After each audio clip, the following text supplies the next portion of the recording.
Good day and gratitude, family. This is Face the Nation with Bolden Unchained. And we are finally back and ready, I believe. We're going to get straight to reading tonight because I am tired. And first, we would like to welcome you to Bolden Unchained. This is Face the Nation with Bolden Unchained. We are here to assist Black America and Black media with the uncovering and the facing of the many agendas, events, operations, codes, laws, bills, projects, sabotages, setups, whatever they may call them, studies. Because, it's so many studies, so many projects, the many laws, bills, codes. I mean, Black America can't move without being hemmed up with one of them. And it is our mission at Bolden Unchained to assist Black America in this second awakening. Black America is in a second awakening. Our first awakening, and we read the book, that was our first reading, I believe, Red Summer, the summer of 1919, and the awakening of Black America. And just so happened, Black America, we're in another awakening. Right now, allegedly, 2025, prosperity, because we don't know what time it is. We don't know what time it is. Stop lying about it. These people done messed up the calendar, done added months, days been switched around. Someone did compute it a few years ago. I think I mentioned it earlier. But on the whole, we don't know what damn time it is. No, the calendar was altered. There were 2 months added to the calendar. So, Black America, we're in a new awakening. All of these coincidences, because we don't like to believe that nothing is by design. It's happening. It was planned that way. So I call them coincidences if that's what you really need to hear. But all these coincidences is for the new capture of Black America. The new capturing of Black America.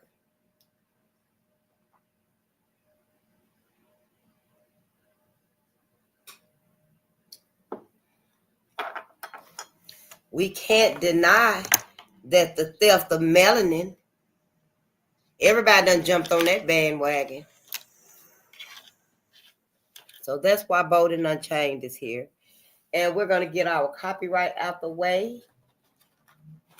Also, copyright disclaimer under 107 of the Copyright Act 1976 allowance is made for fair use for purposes such as criticism, comment, news reporting, teaching, scholarship, and research. Fair use is a use permitted by copyright status that might otherwise be infringing. Non-profit, educational, or personal use tips the balance in favor of fair use. And we finished reading our second book as well, Racial Violence in Kentucky, 1865 to 1940. We finished reading that. Congratulations. And we did read the preface of our new book, our newest book. This is our latest book. It's going to be a while. We're going to have to do some adapting to the time. I'll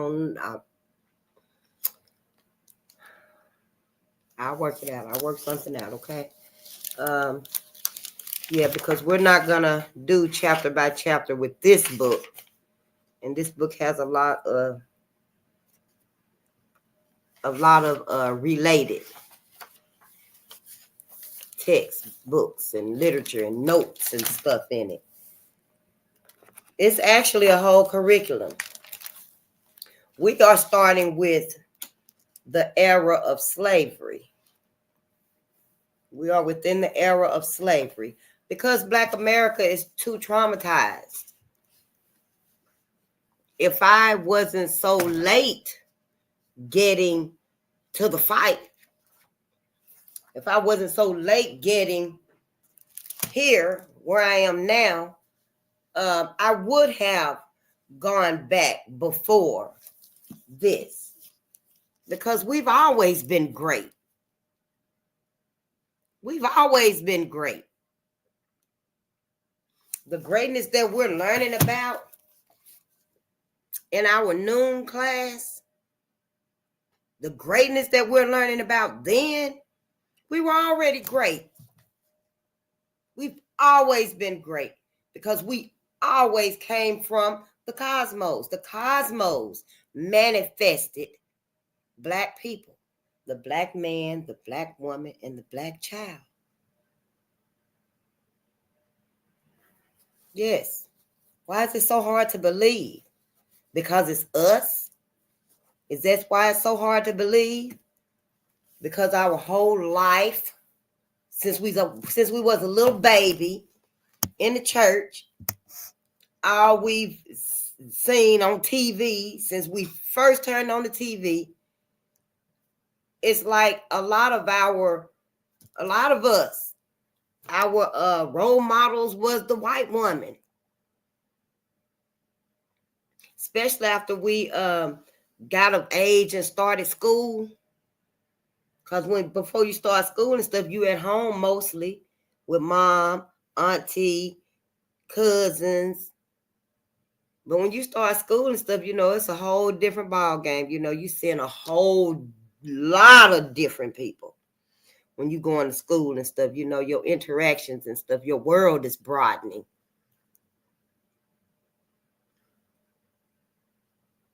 And I feel like Black America, to me, this is our last chance. It's that crucial. This is our last chance.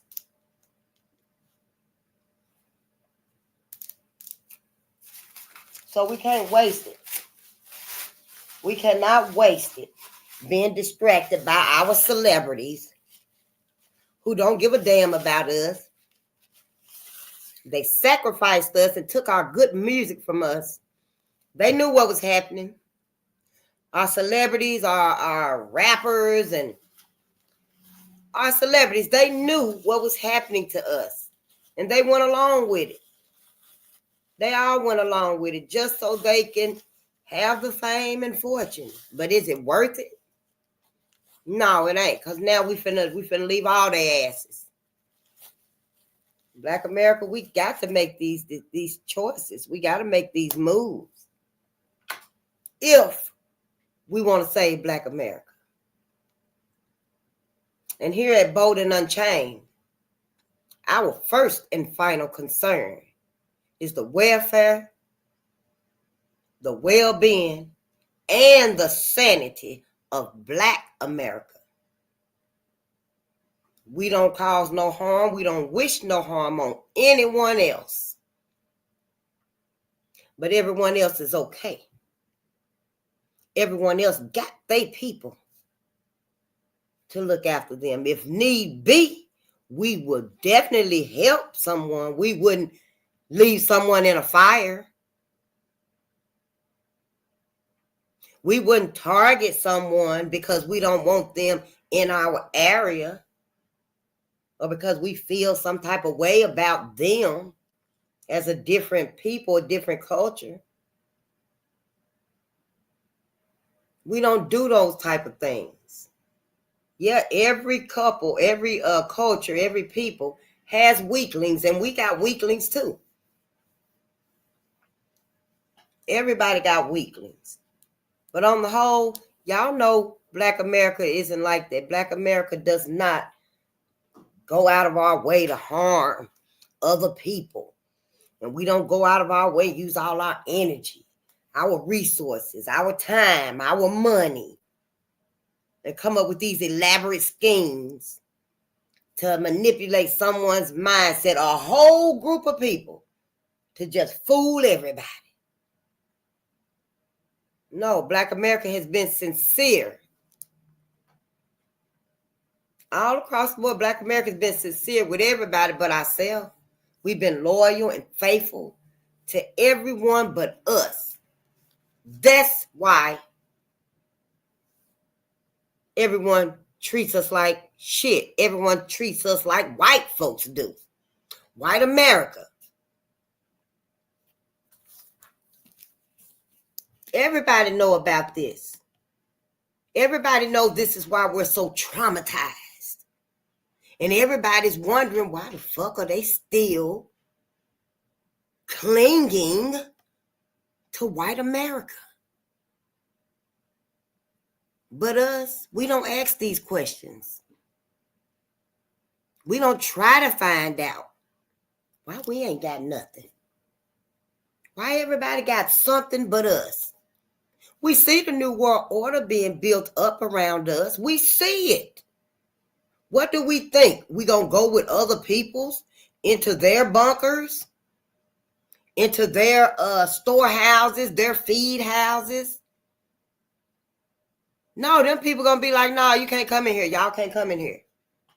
They might be like, 20 black people can come in here, and you better not go in there, I'm telling you. You better take your chances out here with the rest of us. Because you don't want to be the only one going hiking, some camping and shit, hunting, with just you and everybody else. It's crucial now. It's a new awakening now. I know you don't want to hear it. I know black people don't want to hear it. We never want to hear it. The murders still happening. Nothing stopped. Ain't a damn thing stopped. Everybody out there, yeah. Just march black people around till they get distracted with something else, I guess. Yeah. It's a shame.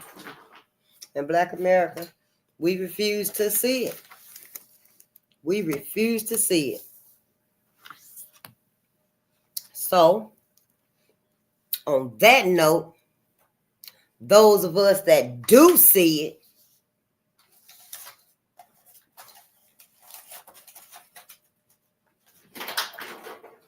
how about we get the show on the road? Those that ain't afraid to read, how about we read? If you ain't afraid to sing, how about you sing? Teach. Whatever your skill is, your purpose, because we have a purpose here. We're not here to be steered and misled by everybody, as if we ain't had a lesson to learn. I truly hope we wake up, get out this burning house. Ain't that what Martin Luther King said? I fear I led my people in a burning house. I mean, playing possum. Why y'all still playing possum? It's over now. It is literally over now. We can make a miracle, but we have to wake up. Y'all got to wake up. Y'all got to get focused on us, Black America.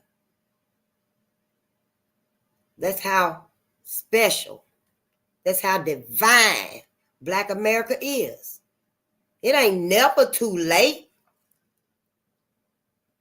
It ain't never too late for Black America because we're an exceptional people. But once death hits, it's final. So in that case, it is too late. Yeah, I'm still hoarse from all that fog and stuff. Y'all don't go outside in that bullshit. Them motherfuckers done made up a whole motherfucking man-made cocktail that everybody breathing in. I don't know what's going to activate it. I just been drinking tea and water, and yeah, but just don't go outside in the fog when you see it out there and stuff. The drones is doing it, the airplanes or something. It's out there. When you see it, just don't go out there in the fog. Get you some mask if you do have to go out there, so you can protect your breathing, because we truly don't know what's in the air, but we know it's something in the air. Now with Covana, I don't even know if you can say it now. CJ, COVID Jr. You wearing the mask. Everybody wearing the mask. Just off of the sickness. So with the fog out here, if you see it, the fog got so many tiny particles and stuff in it. That fog had some like nanoparticles, little tiny micro particles in it. And it was able to be seen on the ring cameras, on people's ring cameras. The fog was collecting prosperity. The fog was collecting in people's swimming pools as a white foam. Very, very strange. Fog doesn't do that. So, that's led a lot of us to believe and surmise that it's not fog. So just be careful, be mindful, use discernment. Then you don't want to be out running in the rain anyway, because of all of the radiation from Fukushima, which, Radical Sister talks about that. And when, because, when Fukushima, the nuclear reactors blew up, it plumed into the sky.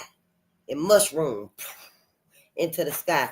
And the jet streams passed, it blew all that radiation across the globe in like 9 hours. I think when I find my book, we'll read it.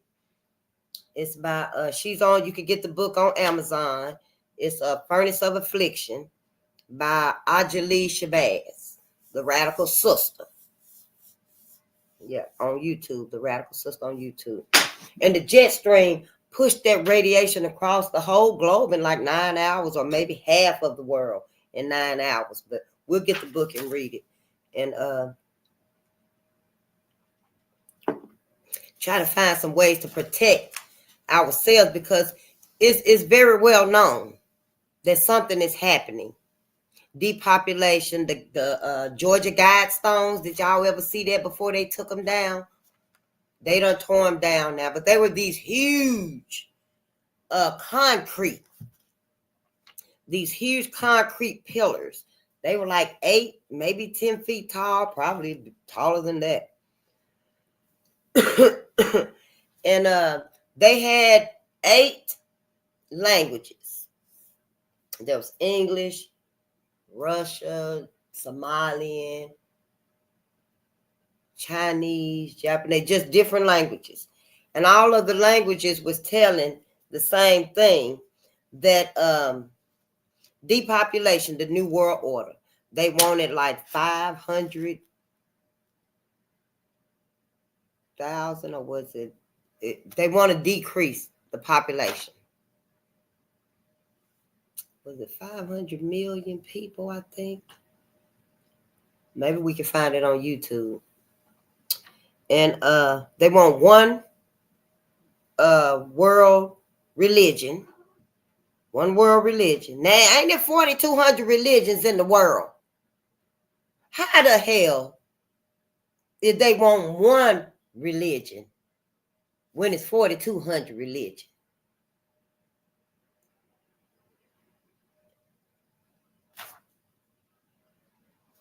And then they were saying that those great pillars was saying that humanity was like a cancer that needed to be cut out. Mm-hmm. And those the Georgia Guidestones, if you want to go look them up on YouTube and stuff. It's very worthy. Okay, this right here. We did read the preface.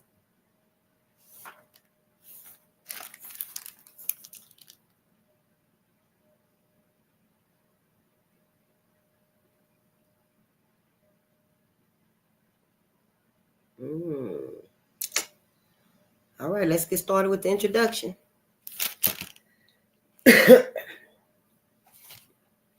Violence, a sociological perspective. My purpose in this introduction, which is not directed to an audience of professional sociologists, is to try to indicate some of the questions about social violence, which have seemed important to sociologists, and some of the ways in which sociological answers to the questions differ from those of other interested students. The sociologist is interested both in an understanding of the phenomenon of violence themselves and as an exercise in the sociology of knowledge, in the ways in which different varieties of explanations for these phenomena have emerged from the perspectives of the several disciplines which have studied them. Principally, I wish to distinguish social violence as a social process which occurs predictably and understandably from the social structural arrangements of the societies in which it appears, contrasting this view to one that sees it as a sum of a collection of instances of individual behavior. In doing this, I am showing my sociological bias and training, just as psychologists reveal their professional predispositions by their emphasis on the importance of the individual and of individual characteristics in the generation of collective violent disturbances. After defining social violence, I turn to a classification of principal theoretical perspectives, commenting in passing on some of the theoretical and practical defects of the National Advisory Commission on Civil Disorders. That's Kerner, 1968. Criticizing white racism as the root source of violence involving Black citizens. In the second section of the introduction is a brief sketch of the organization of this book. Social violence defined. Social violence is assault upon an individual or his property solely or primarily because of his membership in a social category. Some students would include racial slurs and discrimination in such a definition, but for purposes of this introduction, I mean physical assault resulting in personal injury or in damage to property. Thus, a fight between a Protestant and a Catholic school board would not ordinarily be an instance of social violence in this country. If, however, the fight started because of religious insults, it would be as if it would become if other boys joined in on the basis of religion affiliation. Similarly, if a Black robber always chose white victims, and because of their color rather than their greater likelihood to be good victims, two not unrelated characteristics, then he would be committing social violence. Violent events which begin as non-social violence not infrequently change during their course into social violence, as in instances where servicemen's brawls become battles between the services or where post-football game battles become race riots. Ooh, this gonna be deep, y'all. Let's read that last one more time. Violent events which begin as non-social violence, not infrequently change during their course into social violence, as in instances like in instances where servicemen's brawls become battles between the services, or where post-football game battles become race riots. It makes sense. Some theories of social violence. There seem to be as many explanations and interpretations of social violence as there are scholarly and applied professions with interest in this variety of behavior. An excellent and more detailed account of some sociological perspectives can be found in page 1968, and that's PAIGE, not PAGE. That's a reference.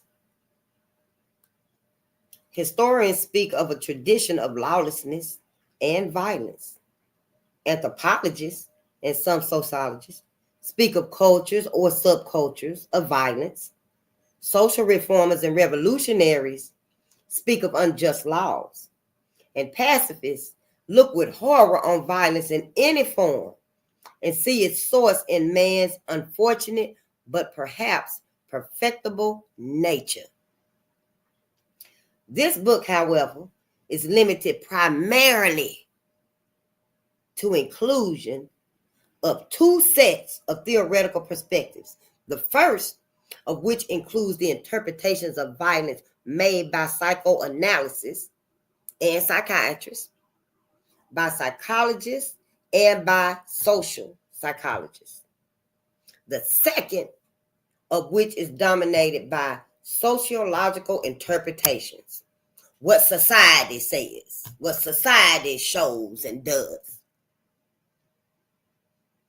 So let's see. Because in our previous readings, we saw how one or two individuals could speak on or just mention, lie, that a white woman had been assaulted, raped, or, killed by a black man, and it would incite the other whites around them. Thousands. And that right there, I guess that would be like social violence. That's not like Tom and Jerry fighting on the weekends because they getting drunk. That's just a brawl. And that may happen every weekend, every other weekend. But that's isolated. That's just them. Now I guess it would be when the previous page said it would be social violence if it took over a life of its own every time. Every time they fought, it took over a life of its own, and everybody just joined in. Yeah, this is going to be deep. This is going to be a good read. We're going to learn with this book right here. Some theories of social violence. There seem to be as many explanations and I already read that.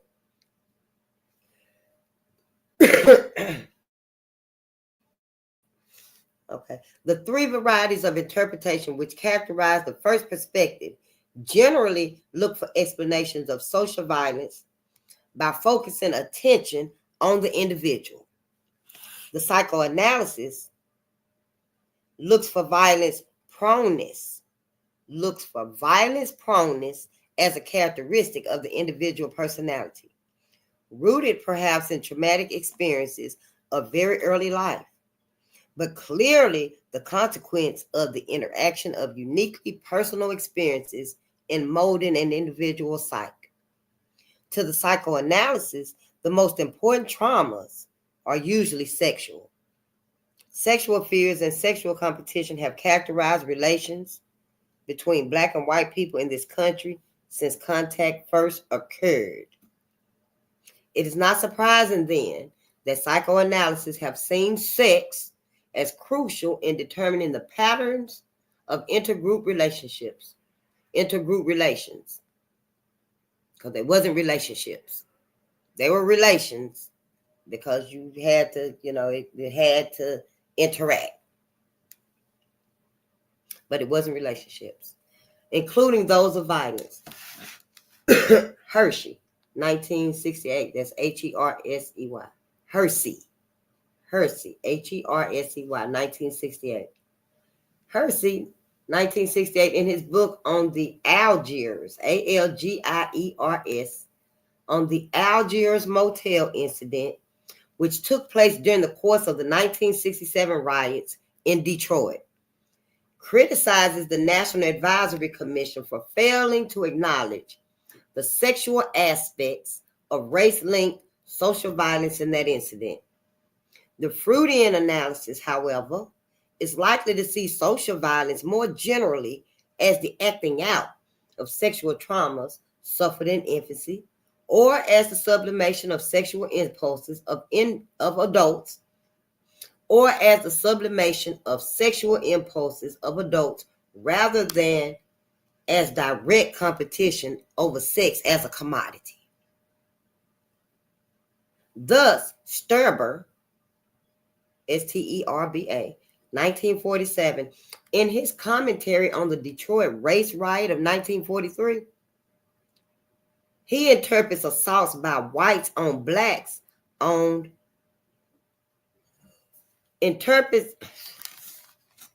sleepy again. Okay. Thus, Sturber, in his commentary on the Detroit race riot of 1943, interprets assaults by whites on black-owned automobiles and their occupants as being the acting out of white penis.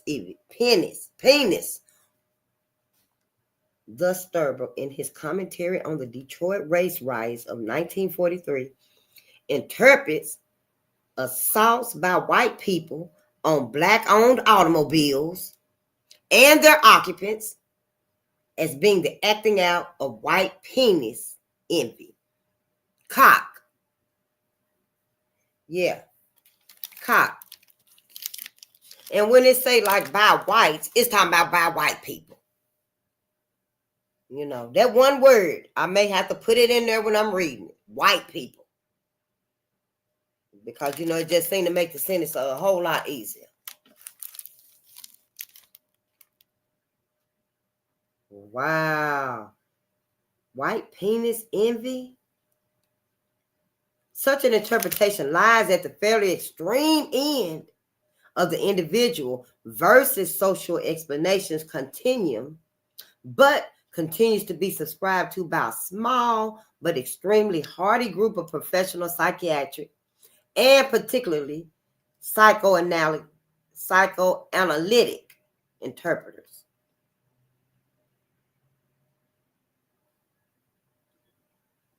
So it's saying that such an interpretation, everybody don't really believe in it. They don't really cater to it. It don't really resonate with them. But the extreme group of professionals, the professional psychiatrists, and the psychoanalytic interpreters, it resonates with them. The white penis envy causes them to assault the vehicle and the occupants.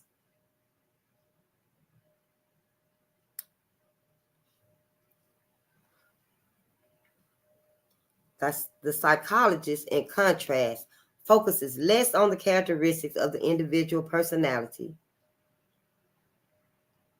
either as molded by experiences of infancy and childhood or as givens in the adult personality, than on the dynamics of an individual's interaction with his environment. The frustration-aggression hypothesis has informed much of the theorizing on violence by psychologists. The frustration aggression hypothesis has informed much of the theorizing on violence by psychologists. In one pioneering study, Hovland and Sears attempted to demonstrate that the number of lynchings was directly related to economic activity, with lynchings increasing in periods of economic depression and declining in periods of prosperity. Some psychologists, of course, have directed themselves to the examination of personality development and particular personality syndromes. Example, the authoritarian personality, but have extended the formative period beyond that usually emphasized by psychoanalysis and psychiatrists into the adult years. Their position would seem to be intermediate between that of the more analytically oriented student with his view of the essentially rigidity of personality and that of the social psychologist who has a substantially more situational interpretation of individual behavior. Social psychologists have looked for an explanation of social violence in the acting out of prejudice as an attitude located in the individual that have differed from psychoanalysis and from many psychologists in their emphasis on the structural features of society that support socialization into prejudice. In the case of Black rioters, they have looked for such socially generated experiences as relative deprivation or a search for identity, as they may relate to individual attempts to find more congenial modes of organization of the personal field. Thus, Clark, 1944, and Clark and Barker, 1945, have attempted to describe the attitudinal, attitudinal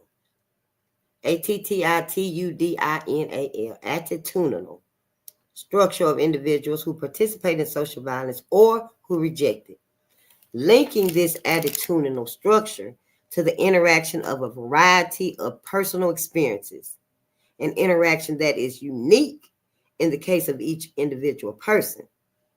Ransford, a social psychologist, has attempted to isolate a number of specific attitudes and to link the specific attitudes, like isolation and powerlessness, to participation in group violence, 1968.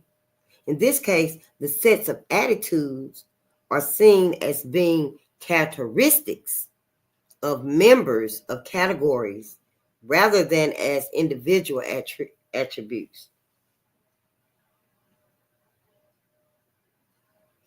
In so doing, a bridge is suggested between the social psychological position, which emphasizes the importance of individual psychological attributes and attitudes in generating social tensions and violence,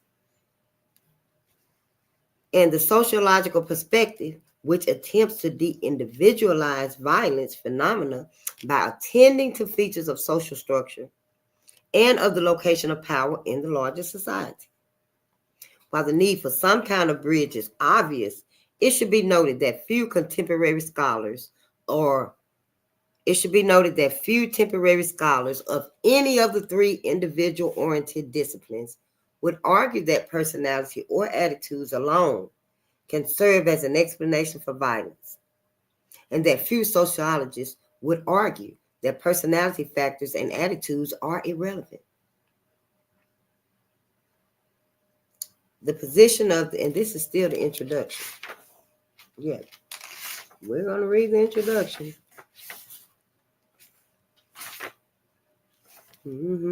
Yeah. The position of the National Advisory Commission on Civil Disorders. The report of the Advisory Commission on Civil Disorders has erred it seems to me, in attempting to isolate a single most important cause of the events of the 60s. The report in a section, Causes of Disorders, concludes that the most fundamental factor in causation is the racial attitude of white Americans and the impact of that attitude and their behavior towards Black Americans. They have not confronted the meaning of structural sources of violence. Although they have identified them, they have not attempted to cross the bridge linking psychological and sociological perspectives. White folks crazy as hell. That's it. It's in the book. That's what it means. They are making us crazy as fuck because they crazy as hell. And it's only a matter of time before they all fall off again. And these huge race riots, these massacres. So, white America, we gonna need y'all to get sincere about yourself. Look deeply within yourself. Because it's very clear now. It's very clear to me. And obviously to Alan D. Grimshaw. And those who have read his book and know his work. That you, white America, have not went within. You have not learned about yourself. You have not given yourself a chance to become great with your own attributes, your hands, your mind. You've taken and stolen and borrowed and just commandeered and yanked away and built up off of all of that stolen and misery and you build from destruction. So yes, we're going to need y'all, white America, to look at yourself too. Won't be no more studying Black America. We done with that. We past that now. Y'all ain't never gave us reparations. You never intended to give us reparations. So, we ain't even going to get on that. We just finna let it be known. We finna look at white folks now. We finna see why did y'all do all of this motherfucking torture and trauma. Why y'all ride us like that? Why? Even after we were physically freed. You literally set up this whole system when we stepped off them plantations. Nothing out here was sincere for us because y'all made sure of that. So we've been living a lie the whole time. We've been out here with y'all. We've been out here integrated, included, because y'all been lying to us.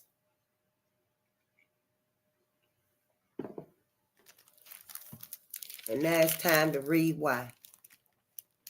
What's really going on with y'all. Y'all don't want to tell us. All you had to say was, no, don't come and integrate with us. Go be by yourself. Build up your Black Wall Streets like we did. Many of them. Tulsa wasn't even the first Black Wall Street. That's the main one that we know about, though.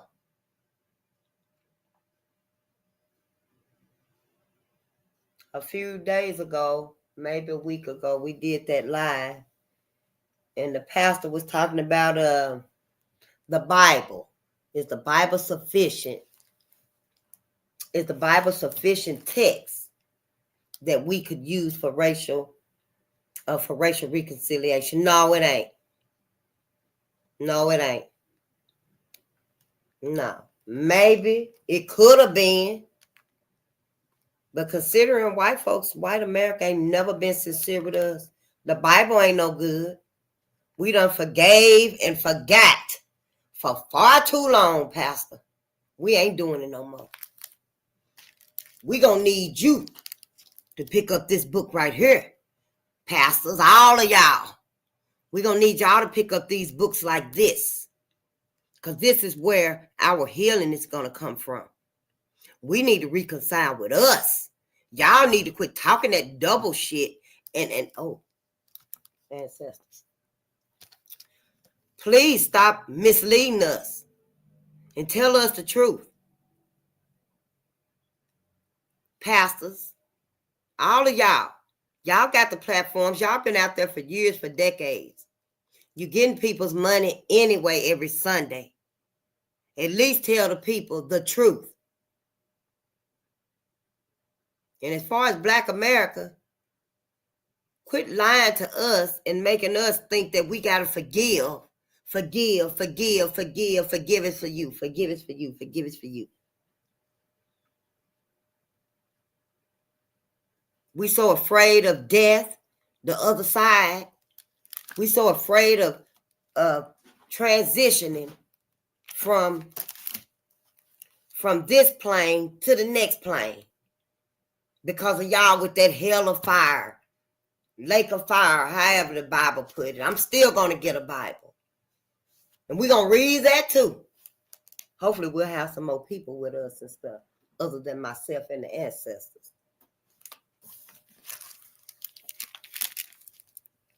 I don't know why they picked midnight with the ancestors.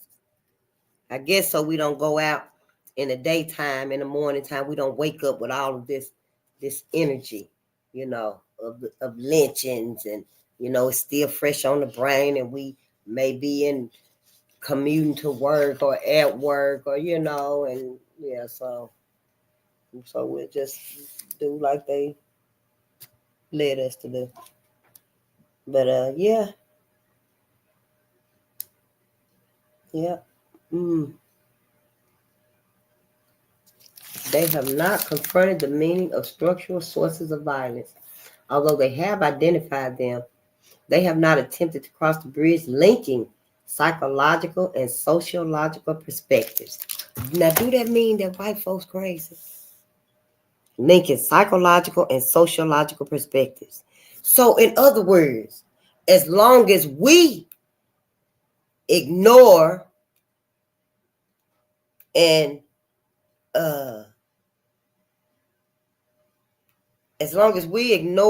don't bring up the past, is that what make them snap off? But then that can't be, because they ain't never stopped snapping off on Black folks. White people ain't. The lynchings ain't never stopped. The hangings ain't never stopped. It just shifted. Ooh, wow. Honey, you don't want to know what I think. White racism is a salient feature of American society. Is a salient feature. Let's look that up right fast.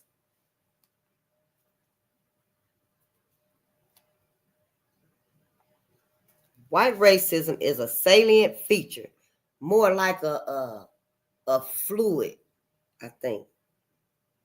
Let's see. It seemed like it would be more like a fluid.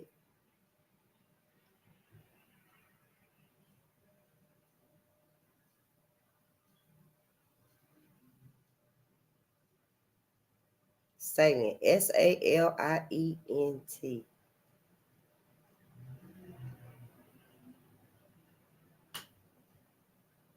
Oh, no, I was wrong. It's most noticeable or important. White racism is an important feature of American society. Or important is a similar word. More like principal or major or main. So it's got two definitions. Most noticeable, or a piece of land or section of fortification that juts out to form an angle. I think we will go with important. White racism is an important feature of American society. It is, however, I suspect, as much an effect as it is a cause. And to identify it as the principal cause of the disturbances of recent years, or for that matter, of earlier years, is to single out as the single most important factor, one that is least immediately amenable to planned social change.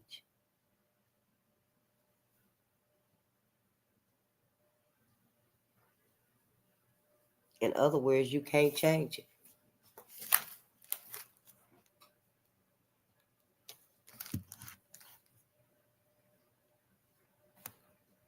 A sociological bias is clear in this a sociological bias is clear in this observation. Namely, sociologists see structural features of societies themselves as determining both the attitudes and values of individuals and the collective behavior that is sometimes engineered by these values and attitudes. Numerous studies have shown that neither exhortation nor reasoned attempts at persuasion are particularly effective in changing people's attitude. This seems to have been especially true in the case of prejudiced attitudes about categories of people. See inter alia William, 1947. To suggest that racism is the primary cause of the violence we have witnessed in the United States may be to suggest that the problem is essentially insoluble. This leads me to conclude that the Commission, in emphasizing racism, has made a tactical error.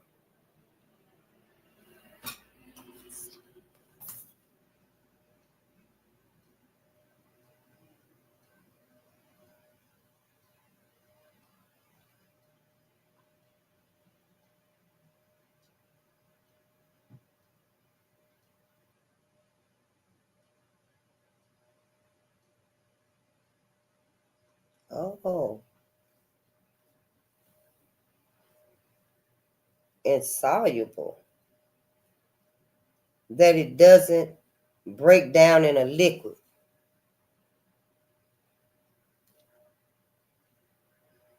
Okay. That means it don't break down.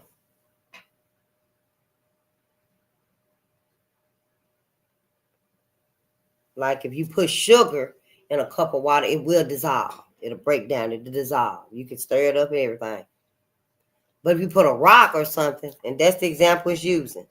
If you put a rock in a glass of water, it won't break down. It's just a rock in the water.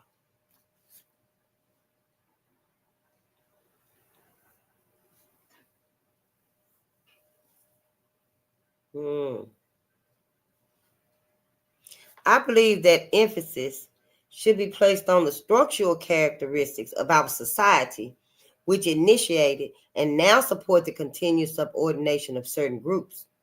Such subordination requires the development or maintenance of racist attitudes so that more privileged people can legitimate what is clearly an equitable situation. It is in this sense that William Graham Sumner was wrong when he stated that state ways don't make folk ways. Quite the contrary. We have learned that if people are required to behave in certain ways, ultimately their attitudes will become consistent with their behavior. It is much easier to attack problems of police behavior by making it clear to officers that if they are guilty of violations of civil rights or civil liberties, sanctions will be applied, than it is to convince them that there is something wrong with their attitudes about members of minority groups. Whether these groups are Black people, the urban poor, or homosexuals, I am suggesting here that the Commission, in emphasizing racism and failing to note the explanatory priority of structural variables as contrasted to attitudes, has made a logical error.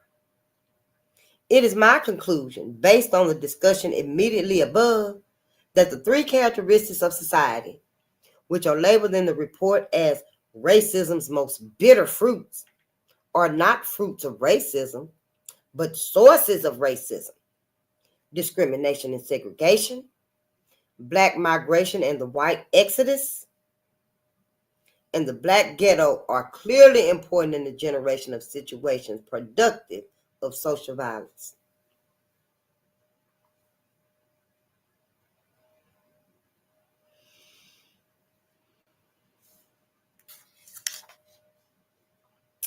They are less a consequence of white racism, however, than of the very organization of society itself.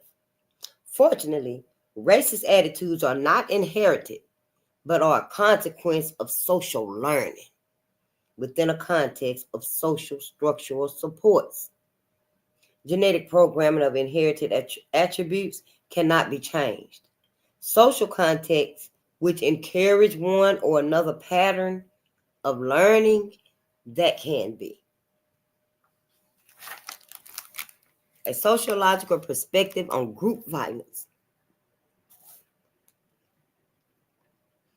There is no place in this brief introduction for a systemic review of the major sociological writings on social violence. The principal sociologists who have informed my own thinking about social conflict as a process and social violence as the extreme mode of conflict resolution have been Marx, Weber, Simmel, Simmel, and his contemporary follower and interpreter, Koser, Concer, and Darndorf, Dahrendorf, Darndorf. None of these men have ignored the individual. None of these men have ignored the individual and his personality in their writing. Indeed, Marx coined the now most multifaceted term, alienation, that appears so frequently in psychological and social psychological interpretations of black ghetto violence. Wow. That appears so frequently in psychological and social psychological interpretations of black ghetto violence. Whoa! The lingo is out this mindset. I mean, no wonder they said put it in a book, because they know, baby, as soon as we read that first paragraph, we said, hell no, I can't read this. You mean to tell me I got to look up 13 of these 21 words in this paragraph? I'm not doing it. But we can't have that mindset. Because, see, once you read it once and then you go back and read it, oh, baby, it's like riding a bike. Once you get this lingo, it's only so many words anyway. But see how it seemed difficult, but it ain't. And this right here, just the introduction. Yeah, it'll ease up once we get to the story. The introduction, this part here is formal, in my opinion. The introduction and the preface, like the context and stuff like that, all that stuff like that, it's like formal. So, it's just matter of fact.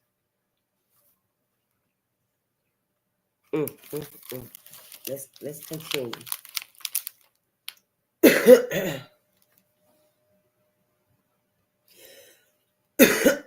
Indeed, Marx coined the now multifaceted term alienation that appears so frequently in psychological and social psychological interpretations of black ghetto violence, just interpreting the hell out of us.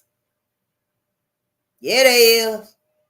Oh, honey. Yet, each of them in their discussions of social conflict emphasize the structural features of society, particularly insofar as that structure is related to the distribution of power and its exercise. Without going into detail, let me suggest a perspective from which Simmel viewed social conflict. Semple asserted that it is possible to make an analytical distinction between the forms with interaction, between the forms which interaction takes, and the actual content of any given interaction. The forms can be discussed and understood in the abstract without regard to the personalities or other characters or other characteristics of the particular incumbents in the particular roles involved.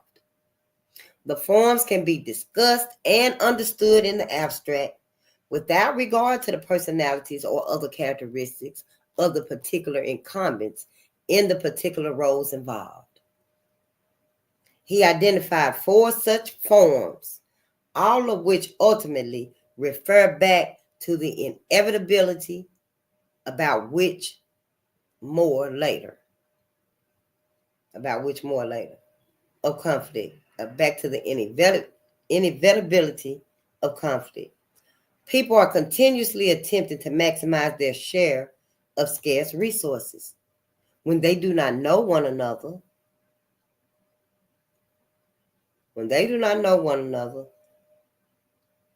As in a national scholarship competition. The form or process is labeled by Semple as competition. When the person or group with whom one is competing is identified, as in an instance when only one of several star law students can become editor of a law journal, or when only one man can be elected president, or when there's only enough water in the boat for one person to survive, the competition becomes personalized.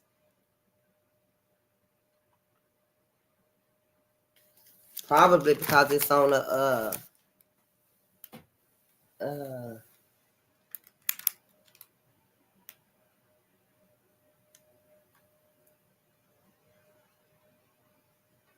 life or death situation. That's why it changes, I believe. I don't know. This is my first time reading this book. I mean, this is deep. It might take us a few days to get through this introduction. I'm going to finish the introductory tonight.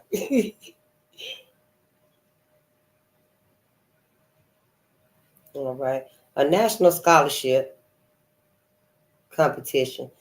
And so the form of the national scholarship, the form is labeled by Semple as a competition because don't nobody know nobody. But when the person or the group with whom someone is competing is identified, as in an instance when only one of several star law students can become editor of a law journal. All of them are star law students. All of them are aces, but only one can become the editor.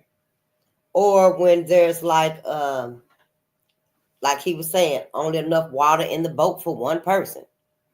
But everybody know each other or have some familiarity with each other and stuff like that.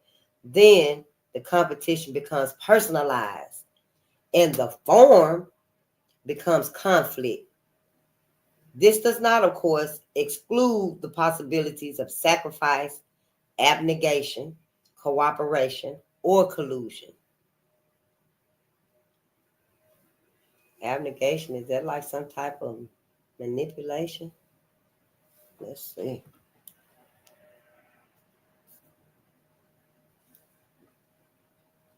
Abnegation. Abnegation. Let's see. Abnegation.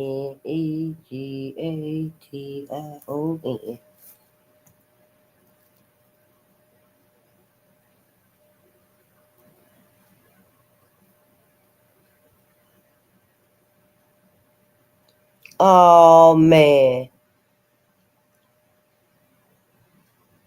Wow. Abnegation means the renunciation of your own interests in favor of the interests of other people. Giving up your own interests for someone else.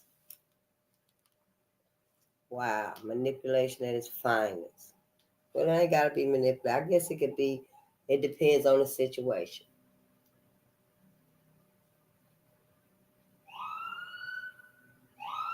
But in this case right here, I think it is manipulation because black people are too traumatized to consider themselves first.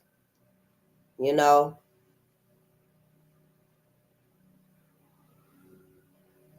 Okay. When conflict is resolved, either by the defeat of one party or through stalemate, the form which results is accommodation. Accommodation is always unstable, since one party, or in the case of truce or stalemate, both, is forced to settle for less than he wants. Only when assimilation occurs, a form of interaction in which the differences between those interacting have disappeared,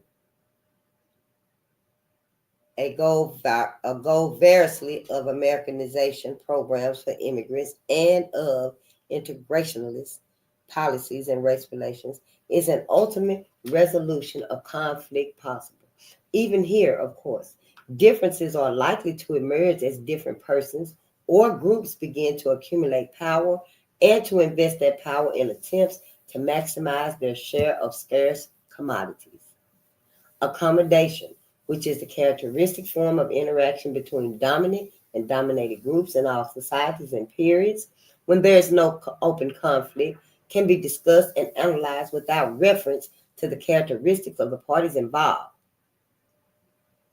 I said accommodation, which is the characteristic form of interaction between dominant and dominated groups in all societies and periods, when there is no open conflict, can be discussed and analyzed without reference to the characteristics of the parties involved.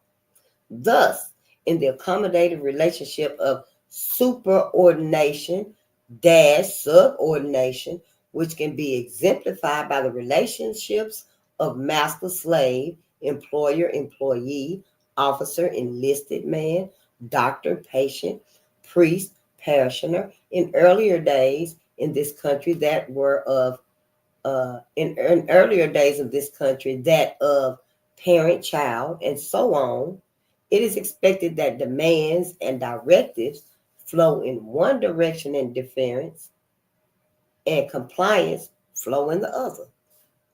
In instances of personal interaction, there are, of course, individual cases in which incumbents of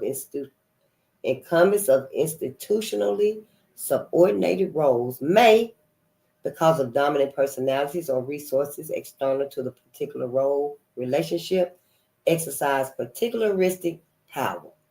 The American military folk literature is filled with variations of the story of the millionaire private who expects to hire his commanding officer after the war is over.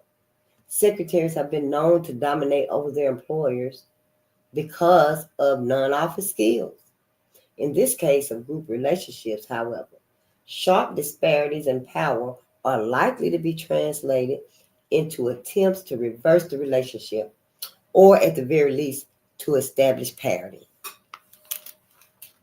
Seen from this perspective, a number of apparently quite different cases. Seen from this perspective, a number of apparently quite different cases of large-scale conflict and social violence turn out to be analytically quite similar.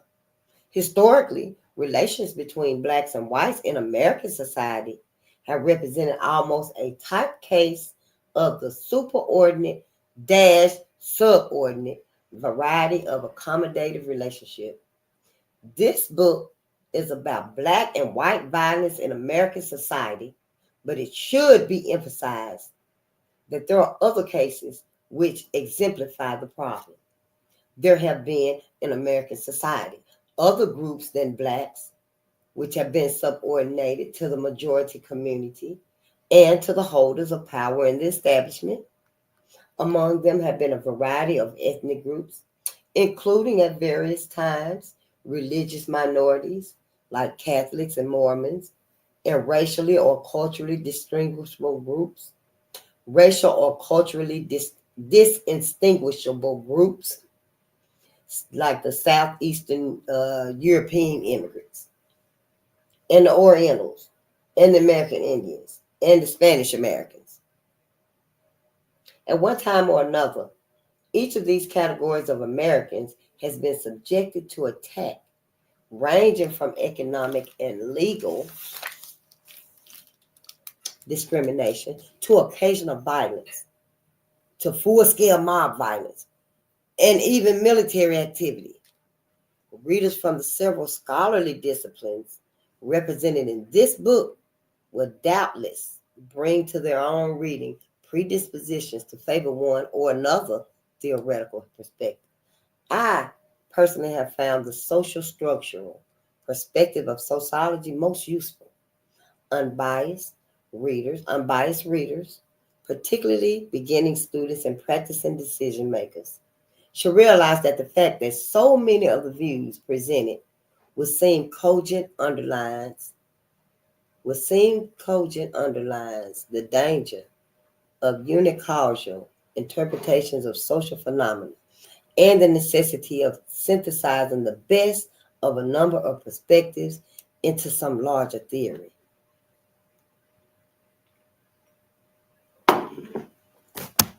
This book will not provide such a synthesis. It does provide evidence that there are, in addition to polemic positions, scientific attempts to isolate regularities in racial violence and to identify patterns that are found. It does juxtapose previous scattered positions in a way that may suggest to some reader new ways of thinking about violence. Readers should keep in mind that it is in the search for patterns and their causes that solutions will ultimately be found. And I hope that in reading the historically descriptive materials which appear early in the book, they will themselves discern such patterns which they can use to test the validity and usefulness of the theoretical interpretations presented in later parts of the book.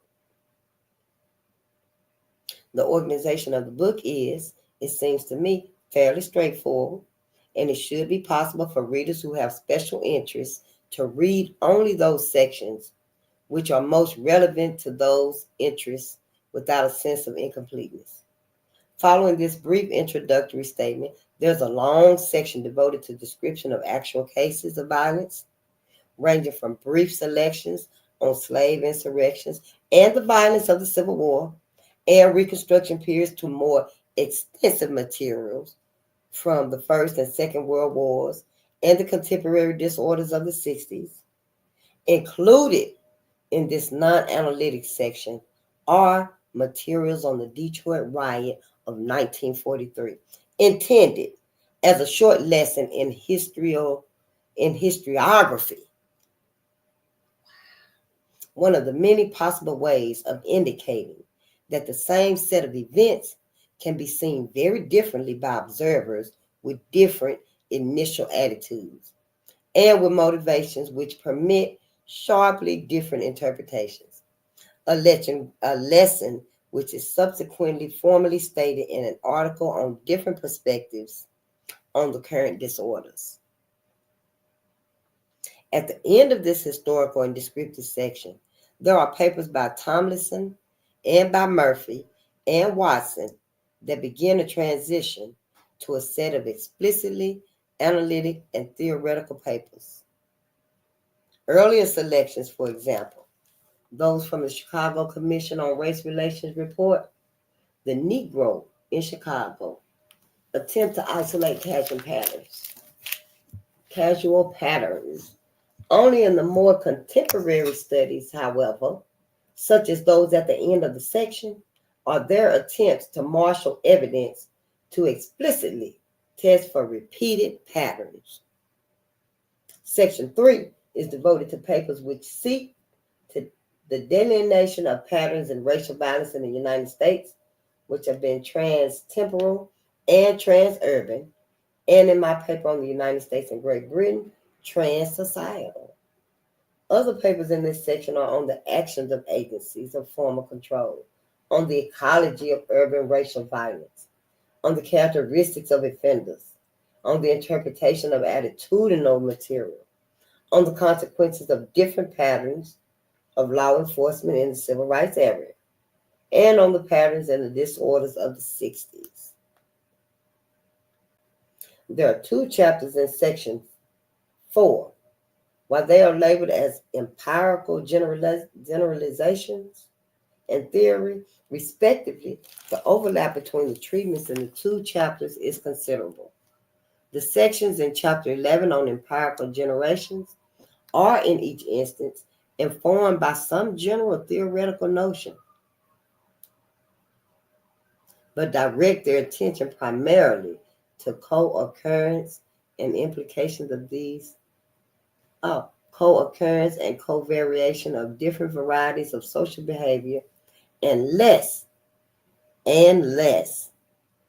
to the inter-implications of these behaviors.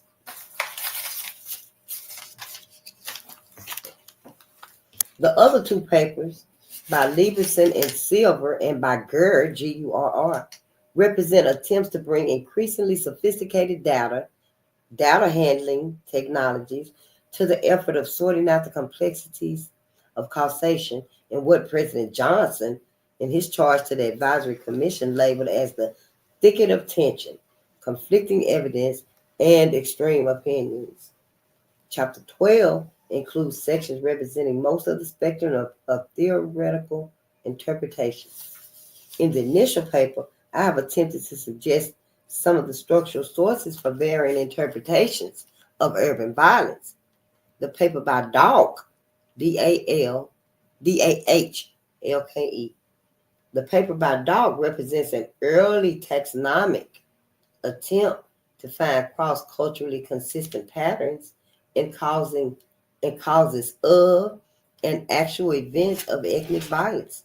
That by Sturber represents a position at the fairly extreme end of the individual versus social explanations continuum, which was seen exotic to so many readers, but is included because the position outlined is, as was suggested above, subscribed to by a small but extremely hardy group of professional psychoanalytic and psychiatric interpreters.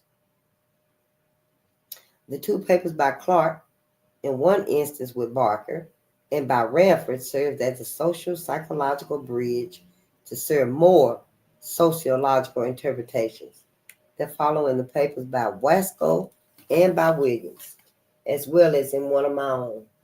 The social psychologists, as noted above, present an interpretation that emphasizes the importance of individual psychological attributes and attitudes in generating social tensions and violence. The sociological perspectives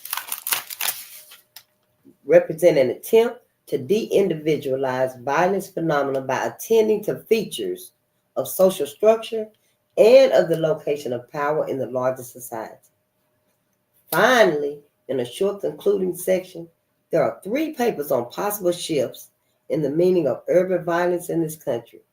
My first paper, which was partially obsolete even before it was published, suggested that massive shifts in the location of power in American society could be expected to bring shifting aliances among underprivileged groups and possibilities for new modes of attack upon the accommodative structure.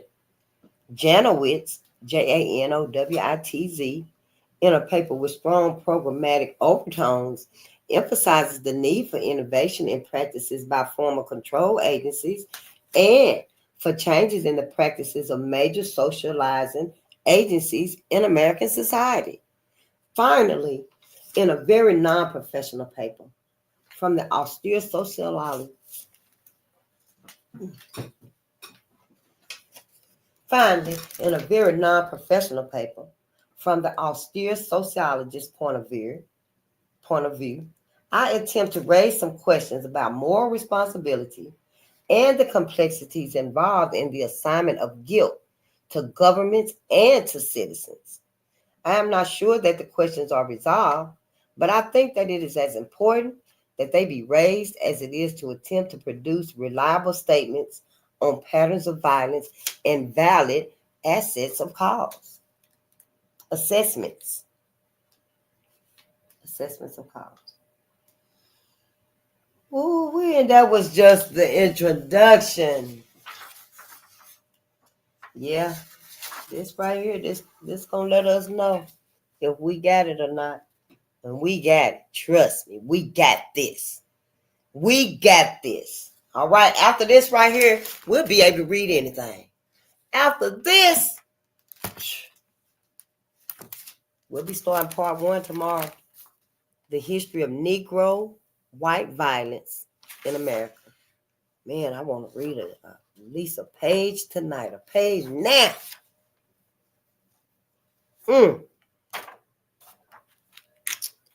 But yeah, we'll hold it off. Yeah. Oh, look at there. Rest in peace, Zayden Lawson, murdered on 6/7/2017. Jaden was 3 years old. Prosperity. And he weighed 26 pounds. And he was taken from his mother, I think, and he was given to his mother's cousin. And they beat the baby and killed him.